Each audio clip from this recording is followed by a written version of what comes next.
வணக்கம் நண்பர்களே, நீங்கள் பார்த்துக் கொண்டிருப்பது Bayam. Zone Tamil. Door number 13. அந்த ரூமை திறந்தவன் காலையில் உயிரோடு இல்லை. ஒரு பழைய லாட்ஜ், அதில் இருக்கும் ரூம் நம்பர் 13. 15 வருடங்களாக யாரும் திறக்கவில்லை. ஏன் தெரியுமா? அந்த ரூமை திறந்தவர்கள் மறுநாள் உயிரோடு இருந்ததே இல்லை. இதெல்லாம் வெறும் கதையா? இல்ல, போலீஸ் கேஸ் ஃபைல்ல பதிவாகிய ஒரு மர்மம். இன்று நீங்கள் கேட்கப் போகிறீர்கள்.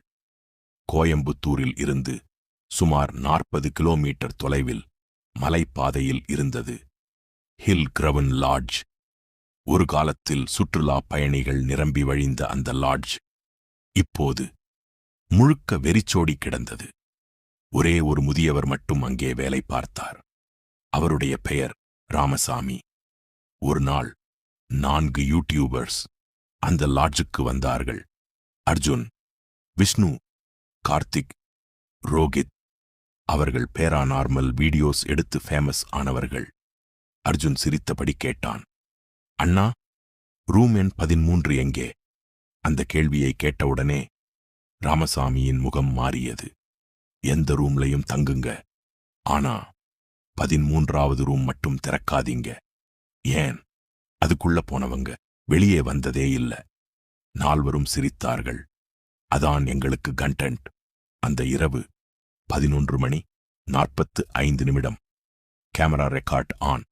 அவர்கள் ரூம் எண் 13 முன் நின்றார்கள். டோர் முழுக்க தூசி, லாக் மேல சிலந்தி வலை.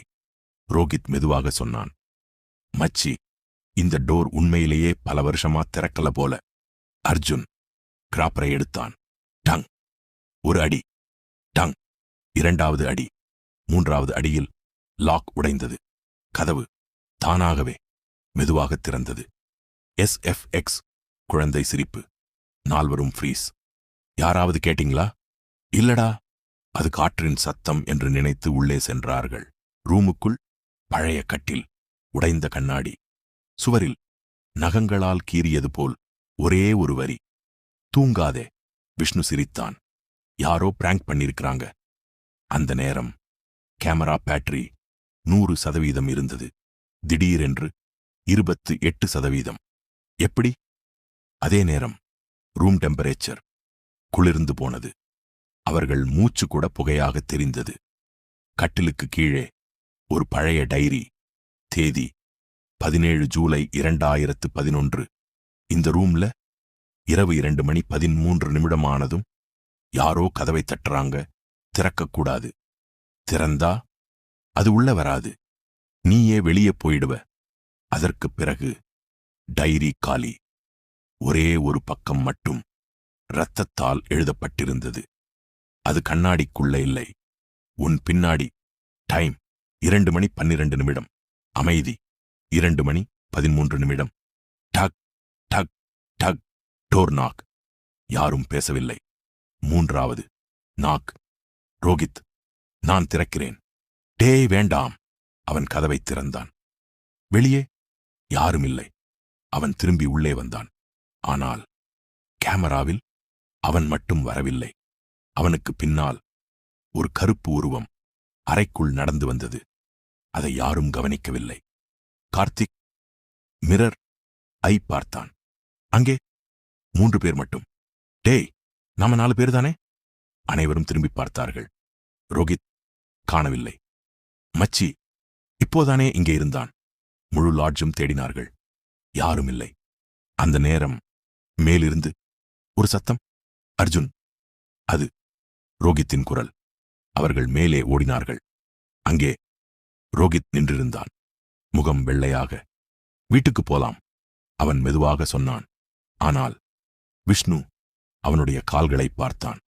அவன் தரையில் நிற்கவில்லை. சில அங்குலம் காற்றில் மிதந்து கொண்டிருந்தான். அடுத்த நொடி அவன் சிரித்தான். அந்த சிரிப்பு ரோகித்துடையது இல்லை. ராமசாமி லாட்ஜுக்கு ஓடி வந்தார். நான் வார்னிங் கொடுத்தேனே. அவர் அழுதார். 2011 ஒரு குடும்பம் இந்த ரூம்ல கொலை செய்யப்பட்டாங்க. அந்த குழந்தை இன்னும் வெளியே போகவில்லை. அவர் பேசிக் கொண்டிருக்கும் போது பின்னால் இருந்த ஜன்னல் தானாக உடைந்தது. கேமரா தரையில் விழுந்தது. வீடியோ தொடர்ந்து ரெக்கார்ட் ஆனது. ஸ்கிரீன் முழுக்க இருள். ஒரு நிழல் கேமராவிற்கு அருகில் வந்தது. அது மெதுவாக கேமராவை எடுத்தது. லென்ஸை பார்த்து சிரித்தது. அந்த முகம் அர்ஜுனுடையது. ஆனால் அந்த நேரத்திலேயே போலீஸ் ரிப்போர்ட்டில் அர்ஜுன் இறந்து 3 மணி நேரம் ஆகிவிட்டதாக பதிவு செய்யப்பட்டிருந்தது. காலை போலீஸ் வந்தார்கள். லாட்ஜில் 4 கேமராக்கள் மட்டும் கிடைத்தன.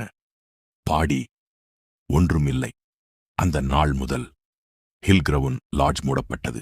ஆனால் இன்றும் ரூம் எண் 13 கதவுக்கு பக்கத்தில் நின்றால் உள்ளிருந்து மெதுவாக 3 முறை டக் டக் டக் என்று கதவை யாரோ தட்டுவதாக அந்த ஊர் மக்கள் சொல்கிறார்கள்.